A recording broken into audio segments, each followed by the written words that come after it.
Sip. Assalamualaikum warahmatullahi wabarakatuh. Bapak-bapak, kawan-kawan sekalian, jamaah rahimakumullah, mari sama-sama kita buka pertemuan pada malam hari ini dengan membacakan basmalah. Bismillahirrahmanirrahim. Innal hamdalillah nahmaduhu wa nasta'inuhu wa nastaghfiruh wa na'udzu billahi min shururi anfusina wa min sayyiati a'malina.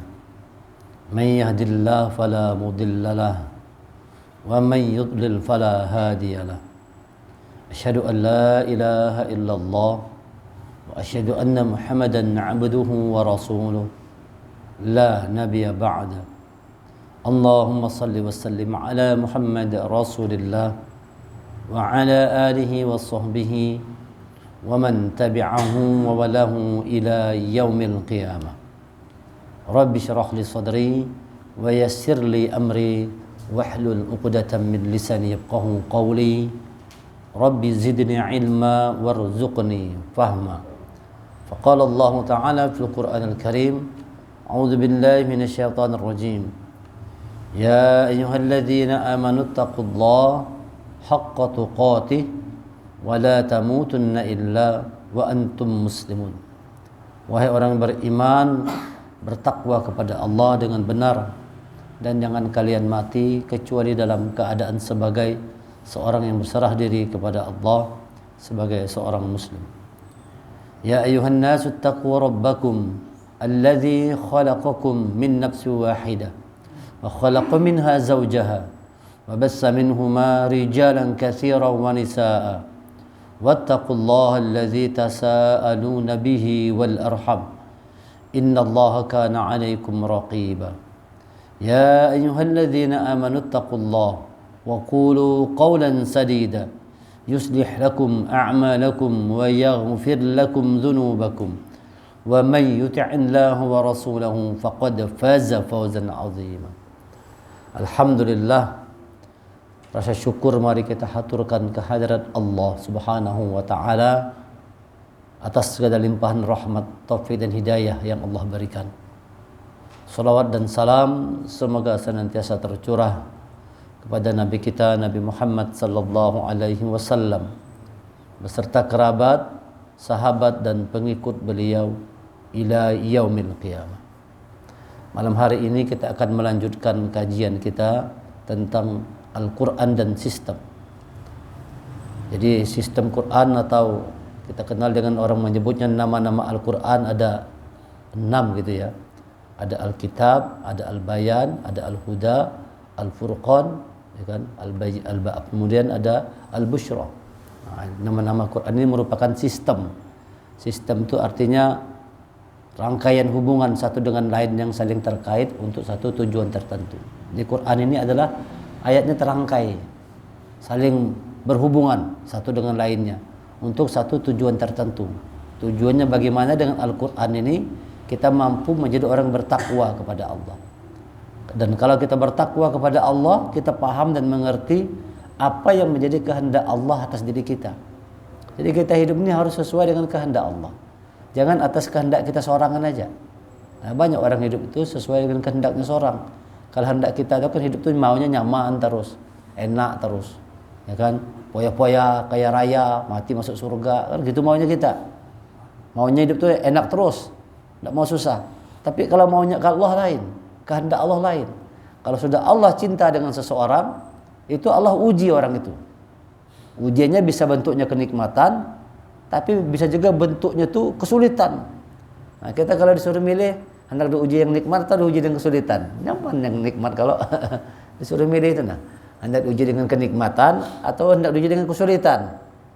Rata-rata orang mau diuji dengan kenikmatan. Padahal nikmat itu lebih berat ujiannya. Lebih berat ujian kenikmatan. Nabi Sulaiman merasakan tuh diuji dengan kenikmatan tuh. Sampai dia lalai. Ya kan? Karena sibuk mengurus kuda-kudanya tuh sebelum masuk waktu maghrib lalai. Barangkali mungkin belum sholat asar lagi. Sementara maghrib hendak masuk. Lalu mungkin karena merasa salah, lalu Nabi Sulaiman kaki kuda itu dipotongnya. Itu ceritanya dalam surah Sad itu dikisahkan seperti itu. Nah, bisa membuat lalai. Kenapa? keindahan dunia membuat lalai. Nah, ini namanya kehendak Allah dipahami. Tidak selamanya kehendak Allah itu manis, bisa jadi dia pahit, kesulitan yang kita hadapi. Hasiban nasu ayyutraku ayyakulu amanna wa hum la yuftanun.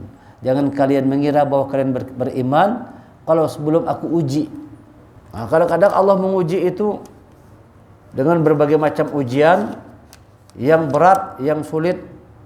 Kadang-kadang tuh kita ajar orang banyak tuh mitil benar sudah hendak di ujung-ujung hanyar Allah tolong.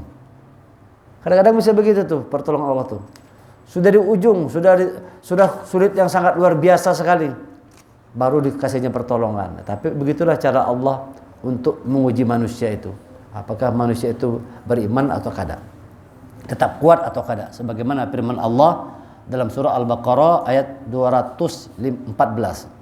Am hasibtum an tadkhulul jannah walamma ya'tikum mathalul ladzina khalu min qablikum massathumul ba'sa wad-dharra wa zulzilu hatta yaqula rasul wal ladzina amanu ma'ah mata nasrullah ala inna nasrallahi qarib. Ataukah kamu mengira bahwa kamu akan masuk surga padahal cobaan belum datang kepadamu? Nah, jangan dikira masuk surga padahal cobaan belum datang kepadamu. Seperti yang dialami orang-orang terdahulu. Jadi cobaan itu kalau ditimpakan juga sebagaimana orang-orang terdahulu. Bagaimana ujian orang terdahulu? Mereka ditimpa kemelaratan. Nah, ini ujian orang dahulu nih. Ditimpa kemelaratan, penderitaan. Nah, ditimpa oleh penderitaan. Nah, barangkali kita belum, kalau melarat kada juga, menderita banyak kada juga. Ya paling ujiannya kurang-kurang duit aja lah sedikit. Ujian itu aja, kalau ujian kekurangan duit aja. Nah, itu aja ujiannya. Yang berat. Orang dulu ujiannya itu ditimpa kemelaratan. Kamu sudah melarat, ini bahasanya bisa 2-3 hari hanya makan sekali. Itu kan mengalami zaman Rasul itu kan di embargo itu kan, sampai banyaknya mati kelaparan bahkan. Ya wasbillah ya. Kita kan enggak kayak gitu, kalau makan aja 8 hari, cuma duit kededa. Makan aja. Ada pemelarat, penderitaan dan digoncang dengan berbagai cobaan. Sehingga Rasul dan orang-orang yang beriman bersamanya berkata, kapan datang pertolongan Allah? Mata nasrullah. Kapan juga Allah ini menolong? Nah, bahasanya kayak itu. Kalau sudah meitil wanar, sudah nak masuk jurang, belum ditolong-tolong juga oleh Allah. Hah? Di injury time itu hanya ditolong oleh Allah. Detik-detik terakhir sudah nak masuk jurang, hanya ditolong oleh Allah. Allah menjawab, ala inna nasrallahi qarib. Sesungguhnya pertolongan Allah itu dekat. Cuma Allah pengen tahu sampai di mana kesabaran kita. Bahasa kisah kita tuh pada akhirnya indah pada akhirnya. Nah, ada kata-kata orang tuh kalau indah pada akhirnya. Dikasih ujian macam-macam, digoncang macam-macam, kita jangan menyerah kita. Tetap kuat, tetap bersabar, tetap berjuang, indah pada akhirnya. Maksudnya happy ending. Pada akhirnya itu happy ending, itu janji Allah. Happy ending pada akhirnya kalau keimanan dalam diri kita tuh kuat. Jadi kita jangan perlu takut dengan segala macam ujian. Hadapi ujian, hadapi masalah, pecahkan masalah, serahkan segala urusan kita kepada Allah. Nah, ini orang-orang yang Allah cintai, kata Allah, diuji dalam hidup itu. Jadi hiduplah kita sesuai dengan kehendak Allah atas diri kita, bukan atas kehendak kita seorang. Maka kalau kita melakukan sesuatu, kita perlu bertanya, ini kehendak Allah atau bukan ini? Harus ada begitu nih, yang digawe ini kehendak Allah atau bukanlah? Atau kehendak seorang aja kira-kira nih? Perlu ada pertanyaan seperti itu. Yakinkan apa yang kita kerjakan itu sesuai yang menjadi kehendak Allah atas diri kita. Cuma kadang-kadang kita punya keterbatasan kemampuan untuk menentukan sesuatu itu merupakan kehendak Allah atau bukan. Ini yang digawe ini kehendak Allah atau bukan? Yuk, mana nih kehendak Allah atau bukan nih? Bisa kita kira kehendak Allah padahal kada. Kita kira ini bukan kehendak Allah nih, padahal iya. Kita kira bukan kehendak Allah padahal iya. Kita kira bukan kehendak Allah, kita kira kehendak Allah padahal tidak. Nah, bagaimana untuk mengetahui bahwa apa yang kita lakukan, apa yang kita berbuat itu adalah merupakan kehendak Allah? Maka dia perlu tuntunan petunjuk yang namanya Al-Quran ini. Perlu petunjuk namanya Quran. Jadi kalau orang tidak punya Quran, tidak memahami Quran, dia tidak punya petunjuk, lalu tidak bisa paham apa kehendak Allah atas dirinya. Lalu banyak orang berjalan itu sesuai dengan kehendaknya sendiri aja. Itulah orang-orang yang Allah katakan ulaika fi dhalalim mubin, dalam kesesatan yang nyata. Sesat nyatanya. Banyak orang ingin dapat petunjuk Allah, tapi buku petunjuknya tidak pernah dibuka, tidak pernah dibaca. Nah, gimana seperti itu? Jadi kadang-kadang belum perhatikan ya, sekarang ini fenomena itu ada namanya romantisme pengajian. Jadi orang memang suka mengaji nih. Di mana-mana pengajian, banyak manusia, ramai manusia, romantisme pengajian. Tapi di pengajian itu kan belajar serius kada. Ada yang guring-guring, ada haur berjalan-jalan sana kemari, ada yang berjualan aja segala macam. Bukan nak dengar pengajian sebujurnya. Cuman larut dalam romantisme enak. Wah, itu tidak ada dipahami. Akhirnya rancak dengar pengajian, tapi akhlak itu kada juga berubah. Dengar pengajian lancak, saban malam ikut pengajian terus. Tapi pendengki ada dalam diri kita, kadang mau hilang rasa dengki tadi. Dendam, permusuhan, benci itu iri hati tidak mau hilang. Padahal ngaji terus saban malam. Kenapa demikian tadi itu? Hudannya tidak dapat. Mengaji, tapi hudannya itu tidak ketemu. Petunjuknya itu dia tidak dapatkan. Nah, kalau kita baca Qur'annya, apakah baca Qur'an sudah pasti dapat petunjuk? Di surah At-Taubah Allah katakan belum tentu orang yang mengaji Quran itu dapat petunjuk. Belum tentu. Kalau hatinya kotor kata Allah, dia tidak dapat petunjuk. Kalau hati itu rusak, hati itu jahat, hati itu diselimuti nafsu, dia tidak dapat petunjuk membaca Quran. Wala yadidz zalimina illa khasara. Bagi orang yang zalim, Quran itu tidak jadi apa-apa kecuali kerugian aja. Wa amma alladzina fi qulubihim marad fazadatuhum rijsan ila rijsihim wa matuhum kafirun. Dan orang-orang dalam hatinya ada penyakit, maka Quran yang dibacanya itu tidak menambah iman, justru menambah kafir yang sudah ada. Semakin bebangat jadinya. Karena hati tadi tidak mau dibersihkan. Maka dibaca Quran sampai menemukan petunjuk Allah tadi itu. Temukan, terus menerus baca Quran. Ada usaha kita untuk selalu memperbaiki diri. Mengaji jangan sampai sebatas romantisme aja. Romantisme itu orang bercinta, berpacaran aja. Mengaji ini bisa romantisme juga. Hanya pengen enak-enak aja. Wah, rame-rame. Apa tadi kajiannya? Paham kada? Ada paham? Guring aja gawean, kan? Bepandir aja gawean, enggak paham. Cuman senang suasana ramenya. Apalagi kalau di pengajian itu habis mengaji lengkap hidangan makanan. Wah, rame datang orang. Mengajinya rupanya itu aja sekalinya. Apa yang disampaikan penceramah kada paham. Yang penting habis ini mantap nih. Nah, makan. Ya, itu namanya romantisme pengajian. Kita mengaji bukan untuk itu. Kita mengaji untuk semakin paham tadi kehendak Allah atas diri kita itu apa. Nah, untuk memahaminya itu perlu petunjuk namanya Al-Quran. Tanpa petunjuk Quran, yakinlah manusia hanya merasa dapat petunjuk padahal tidak. Nah, maka kata Allah diberikan sistem Quran yang pertama namanya kitab, yang artinya buku, yang artinya ketetapan, yang artinya kewajiban. Itu yang pertama, bahwa salah satu nama Quran itu adalah Alkitab, ketetapan. Itu artinya Allah mengajarkan kepada kita yang membaca Quran itu hendaknya punya satu ketetapan dalam hidup. Kalau orang punya satu ketetapan, biasanya dia hidupnya tidak ragu-ragu. Dzalikal kitabu la raiba. Tidak ada ragu-ragu. Dzalikal kitab, itu kitab Al-Quran, la raiba, tidak ada keraguan. Artinya kalau sudah orang betul-betul dapat kitabnya itu, hidupnya la raiba, tidak ada keraguan dalam hidup itu. Hidupnya pasti. Kan lawannya ragu-ragu, kalau pasti, kalau hidupnya itu pasti, dia mengerti ini hidupnya itu apa, tidak ada ragu-ragu sedikit pun. Tidak ada keraguan dalam hidup itu. Yakin sepenuh hati itu, yakin dengan sepenuh jiwa bahwa Allah itu pasti nolong orang beriman. Nah, seperti itu, tidak ada ragu-ragu kita. Tidak ada ragu-ragu. Kisah urun ini cuma Pak Haris bin Ni'mah aja. Ulun misalnya kalau berapa 2011, ulun berhenti dari pegawai negeri. Itu kan bukannya perkara yang mudah. Orang berebut untuk jadi pegawai negeri itu, kalau perlu nyogok, nyuap segala macam. Ulun 2011 berhenti jadi pegawai negeri. Sudah berpangkat, sudah ulun nih sudah. Kalau sudah ulun taruh saja, ulun sudah jadi kepala dinas kira-kira tuh. Paling kada jadi kepala dinas. Ya karena anak buah ulun sudah jadi kepala dinas sekarang. Orangnya di bawah ulun aja sudah jadi kepala dinas sudah. Kalau ulun terus begawe jadi kepala dinas, duit mantap, nyaman, mudah cari duit. Itu bisa lu tinggalkan pegawai negeri untuk belajar Quran. Modal apa? Modal keyakinan aja. Bismillah, setelah kita baca Quran, kita pelajari, Tidak mungkin Allah nyanyiakan kalau kita ngaji Quran bujur-bujur serius. Tidak mungkin Allah. Modal keyakinan aja. Dan itu memang tidak mudah pilihannya. Tidak mudah kan.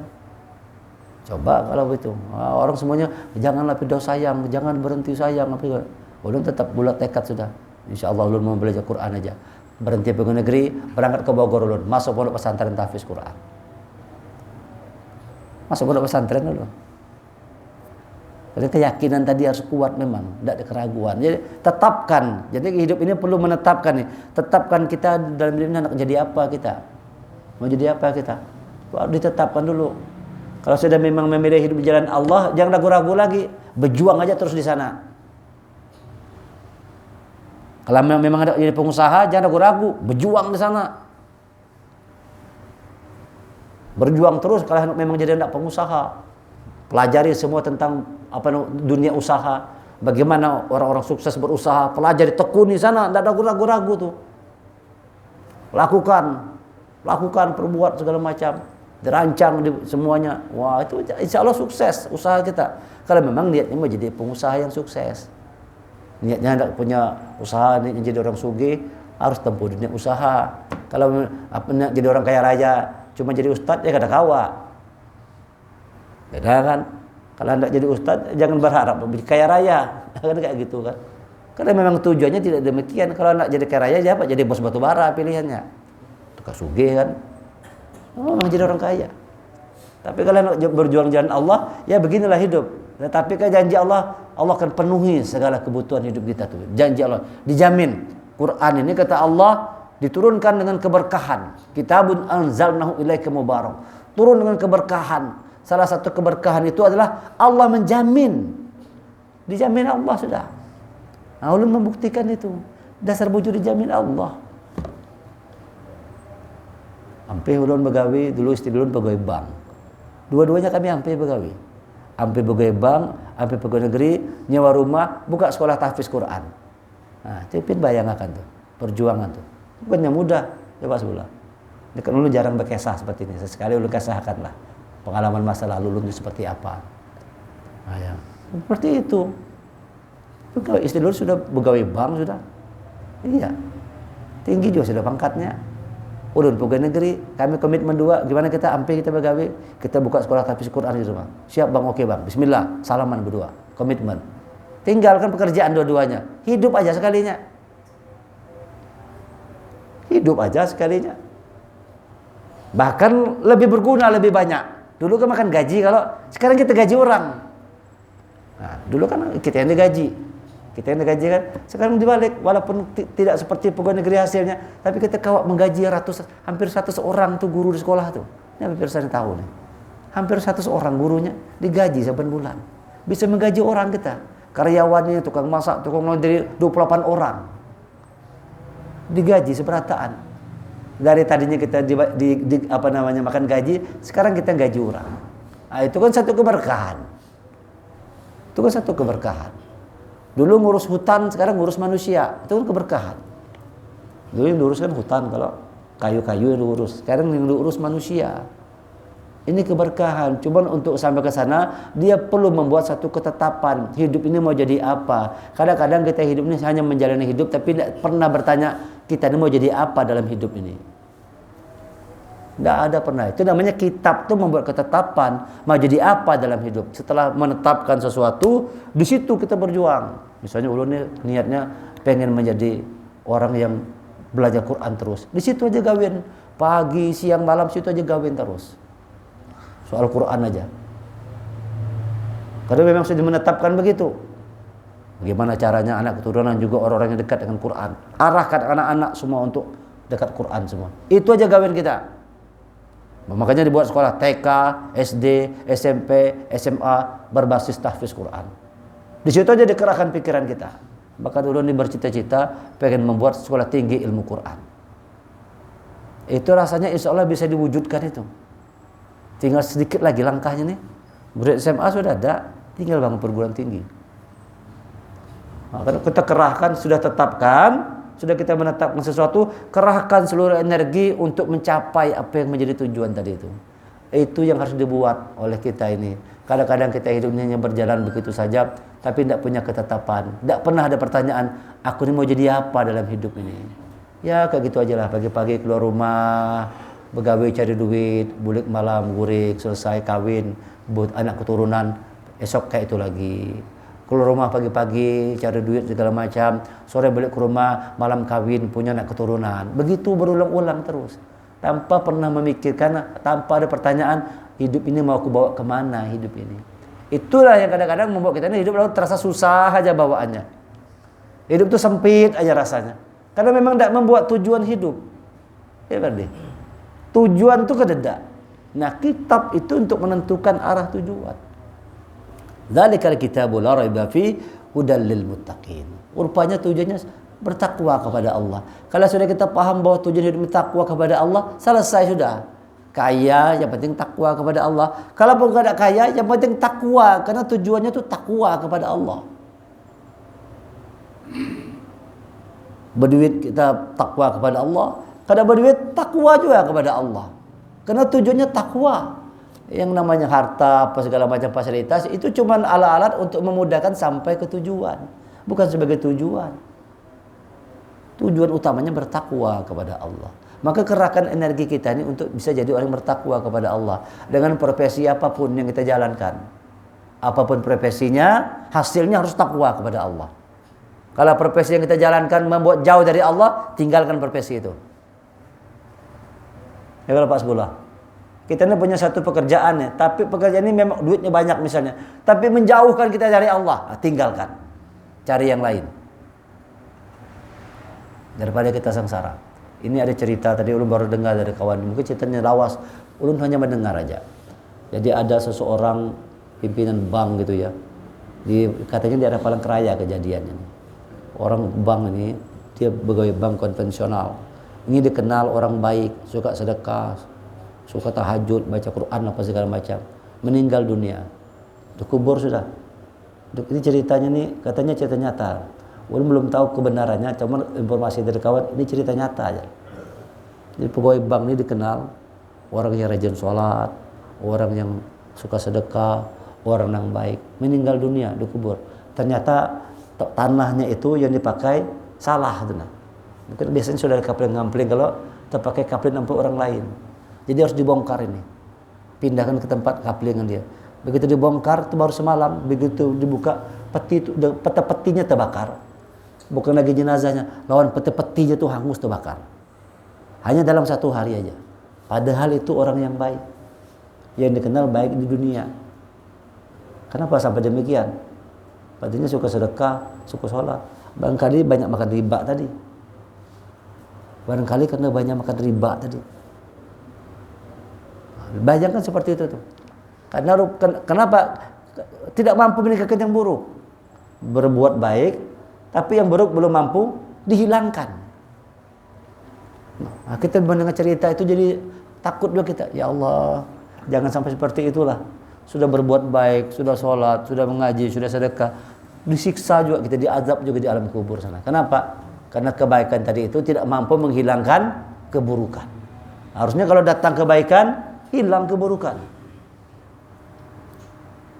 Ya kan? Wa qul ja'al haqq wa zahaqal batil. Kalau datang yang hak, lenyap kebatilan. Jadi kalau ada orang itu sudah merasa bersama hak, tapi kebatilannya tidak mau lenyap, ada yang salah. Sholat rajin, ngaji rajin, hati busuk. Ada yang salah berarti ini. Sholat rajin, mengaji rajin, tapi lawan orang itu tidak suka, kalau melihat orang itu senang itu tidak nyaman hati, dengki tadi. Kalau ada orang itu dikasih nikmat oleh Allah, kayak apa caranya nikmat itu hilangnya. Sebaliknya kalau orang itu sengsara, dia suka benar. Nah, itu orang dengki itu kayak itu kalau ya. Nah, ya, senang melihat orang susah, susah melihat orang senang. Nah, ada seperti itu tuh, orang hasad. Dalam Quran dikatakan penyakit hasad. Wa min syarri ghasiqin idza wa min syarri nafasatin fil 'uqad wa min syarri hasidin idza hasad. Nah, jauhkan kami dari penyakit hasad. Itu begitu. Senang melihat orang susah. Susah kalau melihat orang senang. Ada manusia seperti itu, padahal terlihat seperti orang yang ahli ibadah. Nah, itu karena memang Quran yang dibaca belum mampu mengobati jiwa, belum mampu mengobati hati. Perlu belajar lagi, perbaiki diri lagi, perbaiki diri. Buatlah ketetapan dalam hidup ini. Jangan ragu-ragu.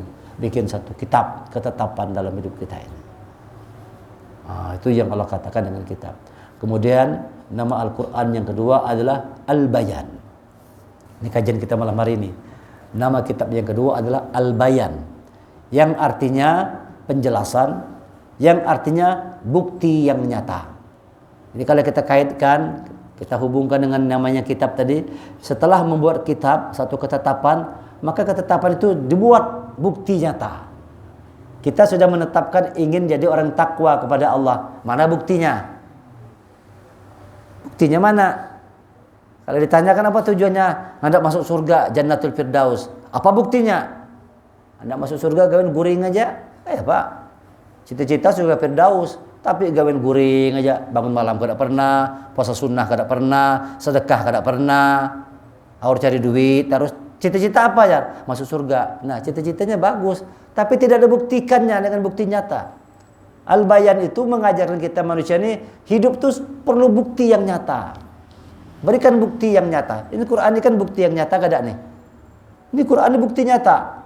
Kalau kita jahat nangai Fir'aun tuh, nah bukti nyatanya sudah masih ada tuh. Pergi ke Mesir sana, lihat muminya. Tuh ribuan tahun muminya masih ada. Inilah bukti nyata orang yang jahat begini air hidupnya. Diberi Allah tuh bukti yang nyata. Jadi perlu bukti. Jadi kalau kita sudah menetapkan sesuatu, ketetapan itu dibuktikan. Kalau misalnya ulun sering bilang anak-anak sekolah tuh, kan semua sudah menetapkan diri anak jadi penghafal Quran semua. Kalau jarang ulun kan anak-anak, ya bi, buktikan. Mana buktinya kalau kau mau jadi penghafal Quran? Kalau cuma gawin di sekolah guring aja jar ulun kadang-kadang sama kekanakan begitu bahasanya. Seperti marah, padahal itu memotivasi anak-anak. Caranya berbeda paling. Cuma kalau gawin main aja, guring aja, mana mau hafal Quran jar ulun. Kalau penghafal Quran tuh kan pernah lepas di mana tempat dia merojaah ngaji baca Quran. Ini mereka ulun main aja gawian. Pantas kawan sudah 10 juz, seorang hanya sejuz saja. Iya memang gawiannya main terus. Padahal sudah menetapkan anak hafal Quran. Kalau kamu hendak main gereja gawian, jangan masuk sekolah penghafal Quran. Cari sekolah yang lain. Di sini kalau sudah masuk sekolah tahfiz Quran, memang tujuannya mau menghafal Quran. Maka energi itu pagi, siang, malam menghafal Quran. Bukan harus bermain aja. Pagi-pagi lato-lato, siang lato-lato, malam lato-lato. Kapan menghafal Qurannya? Dari anaknya belato-lato sampai ke kai-kainya belato-lato.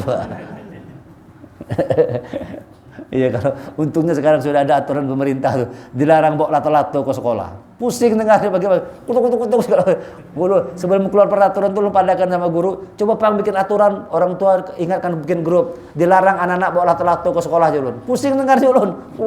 Rupanya kadalah keluar sekolah edaran Pemda, dilarang bawa lato-lato ke sekolah. Setelah adanya kejadian yang kena matanya lato-lato tuh kan. Gini kena mata, biji mata. Supaya jangan terjadi kecelakaan di sekolah. Sekarang dilarang sudah. Tidak boleh lagi bawa lato-lato ke sekolah. Tujuannya menghafal Quran, maka itu harus bayan. Bukti nyata itu dibuktikan. Nah, kalau kita sudah punya cita-cita yang besar, maka cita-cita itu dibuktikan. Kalau tidak dibuktikan, maka dia seperti hayalan namanya. Kalau tidak dibuktikan dengan bukti nyata, hayalan. Tadi lu katakan, hendak jadi pengusaha, buktikan. Memang kita berusaha keras untuk jadi orang sukses dalam bidang usaha. Kita geluti dengan serius di situ. Banyak belajar, cari kenapa ini belum sukses, di mana letak lemahnya, di mana kekurangan, dipelajari dengan sungguh-sungguh. Nanti datang sukses tuh. Datang sukses tuh. Tapi mempelajarinya, kita buktikan memang kita pengen jadi pengusaha sukses, pengen jadi karyawan yang sukses, pengen menjadi ASN yang sukses, pengen jadi orang tua yang sukses, anak yang sukses. Itu perlu namanya bayan, bukti. Quran itu menyadarkan manusia hiduplah dengan bukti nyata. Anak sugih melihara tuyul, itu kada bayan namanya tuh. Ada orang anak sugih tapi melihara tuyul. Itu kalau Quran mengatakan itu tidak nyata. Itu bukan bukti nyata. Memang sugih tapi pesugihan sekalinya. Kan ada kalau gitu kan. Sugih tapi dengan pesugihan, melihara tuyul di rumah. Ujung-ujungnya matinya. Mati sengsara ujung-ujungnya. karena tidak bukti nyata. Maka memang hidup ini kalau sudah namanya bukti nyata, itu perlu kerja keras, perlu usaha, perlu ketekunan. Saking pentingnya bukti nyata itu satu surah dalam Quran, surah Al-Bayyinah. Sampai ada satu surah itu tentang bukti yang nyata, Al-Bayyinah. Lam yakunil ladzina kafaru min ahlil kitab wal musyrikin mufakkin hatta ta'tiyahumul bayyinah. Kan orang-orang yang kafir dari golongan ahli kitab dan orang-orang musyrik tidak akan meninggalkan agama mereka sampai datang kepada mereka bukti yang nyata. Orang kafir itu tidak mau datang, tidak mau meninggalkan kekafirannya, tidak meninggalkan musyrik sampai datang bukti yang nyata. Kapan bukti yang nyata tuh? Sudah mati baru dia tahu. Nah, waktu dunia kada maunya. Diingatkan, ditegur apa sudah mau. Setelah mati melihat bukti nyata baru, ya Allah tolong ya Allah hidupkan ke bumi sehari aja, aku akan berbuat baik. Nah kada kawal lagi sudah. Setelah melihat dengan bukti nyata tuh. Nah, itu jangan sampai demikian. Jangan sampai setelah mati baru percaya. Jangan sampai orang kafir kan setelah mati baru yakin. Nah, orang beriman tidak begini. Rasulun minallah yatlu suhufan mutahharah, yaitu seorang rasul dari Allah Muhammad yang membacakan lembaran-lembaran yang suci Al-Quran. Lihat ini Quran ini bayyinah, dibacakan oleh Rasulullah. Rasulullah itu membacakan Quran di mana-mana asal pertemuan Rasulullah membacakan Quran. Bukan membacakan kitab-kitab yang lain. Kitab Abdullah ini yang dipelajari nomor satu. Kadang-kadang kita ini banyak terbalik-balik. Kalau saya dulu katakan macam-macam baca kitabullah tidak dibaca. Bagus baca kitab banyak-banyak tuh kalau, tapi jangan mengabaikan kitabullah. Baca kitabullah. Rasulullah membacakan kitab. Fiha kutubun qayyimah. Di dalamnya terdapat isi kitab yang lurus dan benar. Nah, Quran ini lurus, Quran ini benar. Wa ma tafarraqal ladzina utul kitab illa min ba'di ma ja'atuhumul bayyinah. Dan tidaklah terpecah belah orang-orang ahli kitab melainkan setelah datang kepada mereka bukti yang nyata. Setelah datang Quran ini baru terpecah ahli kitab. Dulu kada terpecah belah orang. Satu aja. Kapan terpecah belah? Setelah datang bukti yang nyata. Justru setelah datang Quran baru pecah belah. Datang bukti yang nyata yang Allah berikan. Lalu Abu Jahal kada menerima. Terpecah sudah. Ada yang menerima, ada yang kada menerima. Terpecah. Setelah datang Quran itu. Memang dia Quran itu membuat firqah, memisahkan hak dengan yang batil. Nah, itu namanya al-bayyinah. Oleh sebab itu hiduplah atas bukti nyata. Jadi kalau memang kita berharap dapat kebaikan, buktikanlah, lakukan kebaikan. Siapa yang ingin dapat kebaikan, buktikan dulu kita berbuat baik. Gitu. Kalau kita hidupnya pengen dapat kebaikan yang banyak, buktikan kita pun orang yang banyak berbuat baiknya. Itu kadang-kadang mengatakan wabtaghi fima ataqallahu darul akhirah wa la tansa nasibaka minad dunya wa ahsin kama ahsanallahu ilaik. Ya kan? Cari olehmu kebahagiaan negeri akhirat, tapi jangan lupa dunia. Tetap aja dunia juga dipikirkan. Wa ahsin kama ahsanallahu ilaik. Berbuat baiklah kalian sebagaimana Allah telah berbuat baik kepada dirimu. Bagaimana baiknya Allah sama kita tuh? Coba tuh. Baik luar biasa Allah kalau makan dikasih, baju dikasih, pasangan dikasih, anak dikasih, rumah dikasih, kendaraan dikasih. Luar biasa baiknya Allah lawan kita. Al-Quran mengatakan berbuat baiklah kalian sebagaimana Allah telah berbuat baik kepada dirimu. Wala fasada fil ard, jangan berbuat rusak di bumi. Jangan bikin rusak. Jangan dirusak-rusak. Sesuatu yang sudah bagus dirusak-rusak. Nah, itu orang-orang yang tidak bayan tuh. Orang yang tidak jelas. Kalau orang yang jelas itu dia memperbaiki yang rusak. Orang jelas itu orang yang hak yang benar, dia memperbaiki sesuatu yang rusak. Sementara orang yang jahat tadi itu justru dia merusak sesuatu yang sudah baik itu dibuat yang rusak. Dengan berbagai macam cara dirusaknya. Hubungan itu dirusaknya. Itulah kerjaan setan. Kerjaan setan itu merusak hubungan antara orang beriman. Makanya ketika datang beberapa setan kepada iblis gitu kan dengan prestasinya. Aku hari ini sudah ini itu ini, sudah kusuruh manusia membunuh, kusuruh manusia memperkosa. Biasa aja kata iblis. Biasa aja itu aja. Atau seorang lagi, hari ini aku sudah melakukan ini itu ini segala macam ya, gara-gara rayuan aku ada orang yang mencuri, ada orang yang merampok dan sebagainya. Itu biasa aja ya. Datang terakhir setan yang terakhir, aku hari ini sudah berhasil membuat suami istri bercerai. Wah, ini baru hebat. Dari iblis, ini baru prestasi yang hebat. Memang iblis maunya kita berpecah belah. Iblis itu paling tidak suka kalau orang beriman berkumpul bersaudara. Paling tidak suka. Ya, hal yang paling dibenci oleh iblis itu kalau orang beriman kumpul dalam suasana kekeluargaan. Maka dia pasti berusaha keras bagaimana pecah ini. Bagaimana Islam ini bermusuhan, bercakut, berkelahi ini. Dia segala macam cara dibuatnya. Dia tidak suka kalau Islam bersatu. Yang tidak diinginkan iblis adalah kalau kita umat Islam ini bersatu. Paling benci dia. Kalau orang mabuk, biarin aja lah. Kata dia, biarin aja sudah tuh kawan kita. Kalau sudah ganggunya, biarkan aja mabuknya. Biarkan tuh orang penjudi yang dia sibuk ganggu orang beriman yang bersaudara tadi itu. Yang bagus persaudaraan kompak, itu masuk sana iblis. Bagaimana nih membuat perpecahan? Itulah yang kita lihat sekarang nih. Pecah belah kada Islam tuh. Susah kita mau bersatu. 2024 ini mau ngadap pemilu, pecah belah Islam, ngalih bersatu sudah. Terlihat sudah tanda-tandanya dah. Kada akan bersatu umat Islam. Dipecah belah karena memang itu permainan iblis. Dia tidak mau Islam itu bersatu. Karena kalau kita bersatu, Islam ini kuat. Berkuasa di bumi ini, kita dikuasai lagi. Bumi ini dikuasai Islam. Kalau umat Islam ini mau bersatu, sayangnya tidak mau bersatu. Bercakut terus pepadaan. Padahal sesama umat Islam tuh berkelahi, ribut, sepele, hal-hal sepele aja kadang-kadang berkelahi gitu. Berkelahi kadang-kadang urusan sepele aja, urusan gara-gara perbedaan paham, pendapat bercakut bersama sambatan. Nah, gitu. Gitu. Kita tidak mau lapang hati, tidak siap menerima perbedaan.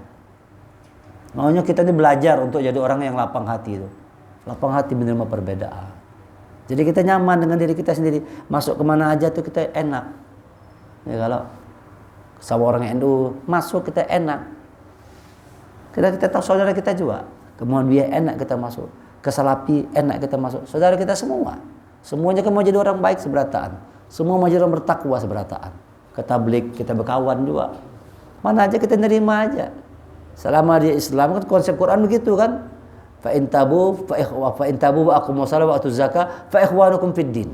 Kalau mereka itu orang yang bertobat, orang yang sholat, orang yang zakat, itu saudaramu seagama. Kuncinya itu aja. Orang itu bertobat, fa in tabu wa aqamu shalah wa atuz zakah. Apabila dia bertobat, apabila dia sholat, apabila dia masih berzakat, saudara sudah. Iya, beda-beda biasa aja lah. Jangan terlalu pindah ribut-ribut benar berbeda-beda. Kalau tidak mau lagi akrab semua, tidak mau bertagur-taguran kalau lalu saling sinis-sinis, lalu di medsos tuh saling serang satu sama lain. Di medsos tuh sampai hari ini kalau saling serang terus tuh. Begitu dipertontonkan, dan itu kerjaan siapa tuh? Kerjaan iblis yang paling tidak suka melihat kalau umat Islam itu bersatu. Maka dibuatnya pecah belah. Nah, kita mau jangan demikian. Bagaimana cara supaya jangan terpecah belah tadi itu? Yang mampu menyatukan siapa? Al-Bayan. Quran yang nyata inilah yang bisa menyatukan manusia. Wa allafa baina qulubuhum walakin wa allafa baina qulubuhum. Lau anfaqta ma fil ardi jami'a walakin Allah allafa bainahum.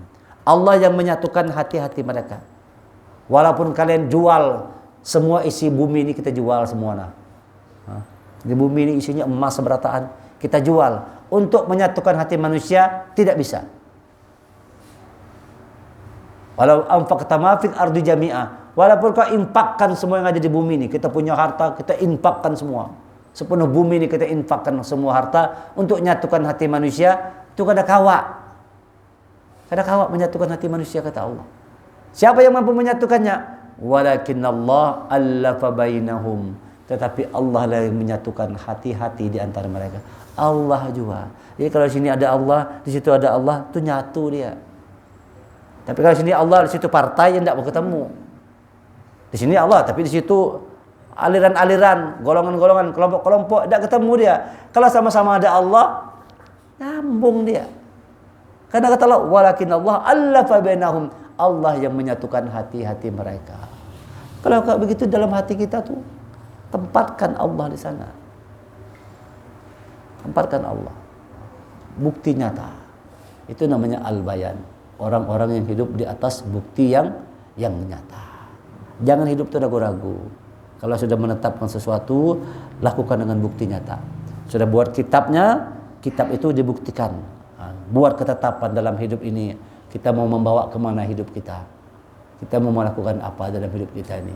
Kalau sudah kita tetapkan, buktikan dengan bukti nyata. Namanya bayan, al-bayyinah. Bukti nyata. Ada lagi kata-kata yang sama, akar katanya tabayyun. Nah, kan ada kata tabayyun itu artinya harus jelas nyata. Ya ayyuhallazina amanu in ja'akum fasiqun binaba'in fatabayyanu. Tabayyanu itu betul-betul nyata, buktinya jelas. Kalau datang satu berita kefasikan, jangan langsung terima. Cari dulu bukti nyatanya mana. Mana buktinya? Tidak boleh kita asal-asalan terima berita-berita tanpa bukti nyata. Supaya nanti kau jangan menyesal, kata Allah. Ya kan? Jangan sampai nanti kau menyesal. Ya ayyuhallazina amanu in ja'akum fasiqun binaba'in fatabayyanu an tusibu qauman bijahalatin fatusbihu ala ma fa'altum nadimin. Jangan sampai nanti kau menyesal telah menghukum satu kaum padahal yang kita hukum itu orangnya kada bersalah. Orang yang kita hukum itu kada bersalah, cuma gara-gara berita yang palsu tadi, tanpa bukti yang nyata. Makanya Quran mendidik kita, hidup itu harus punya bukti nyata. Ada bukti nyatanya. Mana karya kita? Sebelum kita mati, mana karyanya? Mana bukti nyatanya? Bikinlah karya.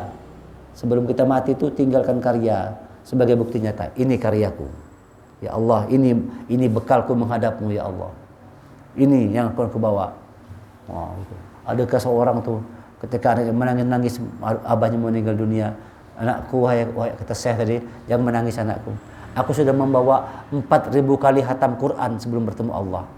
Kata abahnya, kau jangan menangis anakku. Aku sudah membawa sesuatu bekal menghadap Allah. Apa? Sudah ku hatamkan Quran di rumah ini 4.000 kali. 4.000 kali hatam Quran. Kita berapa kali sudah hatam Quran seusia sekarang nih? Hah? Seusia kita 40 tahun, 50 tahun, berapa kali sudah hatam Quran? Coba kita hitung. Kita ingat. Paling kita hatam Quran itu setahun sekali, pas bulan puasa aja. Pas bulan puasa benar ya ngatamkan Quran setahun sekali. Kalau umur kita 50 kali aja hatam Quran. Setahun sekali aja. Tadi kata Syekh tadi, aku sudah menghatamkan 4.000 kali Quran dalam rumah. Ada bukti yang nyata untuk menghadap Allah, dia buat bukti. Nah, kita pun begitu. Hidup itu dengan bukti nyata. Bukan khayalan. Buat satu ketetapan urutannya, pertama kitab dulu, nama Quran itu adalah kitab. Buat satu ketetapan dalam hidup kita ini. Kita mau mengarahkan hidup kita kemana? Setelah kita tetapkan, maka bayan. Buat ketetapan itu dengan satu bukti yang nyata. Allah ingin melihat hidup kita ini apa buktinya. Kalau kita mengatakan orang kita beriman kepada Allah, mana bayannya? Buktinya mana? Kalau kita mengatakan cinta kepada Rasulnya, mana bukti cintanya? Jadi hidup itu perlu yang namanya bukti. Pembuktian itu namanya al-bayyinah. Bukti yang nyata. Buatlah sebelum kita dipanggil Allah, kita punya karya besar sebagai bukti nyata bahwa kita adalah orang yang betul-betul cinta kepada Rasulnya. Buat bukti nyata. Hidup kita mau berkorban untuk agama Allah. Korbankan hidup kita ini, jiwa kita, harta kita ini untuk agama Allah. Nanti insya Allah kalau begitu, Allah pun akan menjaga, melindungi kita semua. Ini yang bisa kita sampaikan pada malam hari ini. Nanti kita minggu depan sambung yang berikutnya. Nama Al-Quran yang lain adalah Al-Huda. Apa itu Al-Huda? Nanti kita akan pelajari di hari Ahad malam Senin yang akan datang. Terima kasih segala perhatian. Mohon maaf segala kekurangan. Subhanakallahumma bihamdika asyhadu an la ilaha illa anta astaghfiruka wa atubu ilaik. Assalamualaikum warahmatullahi wabarakatuh.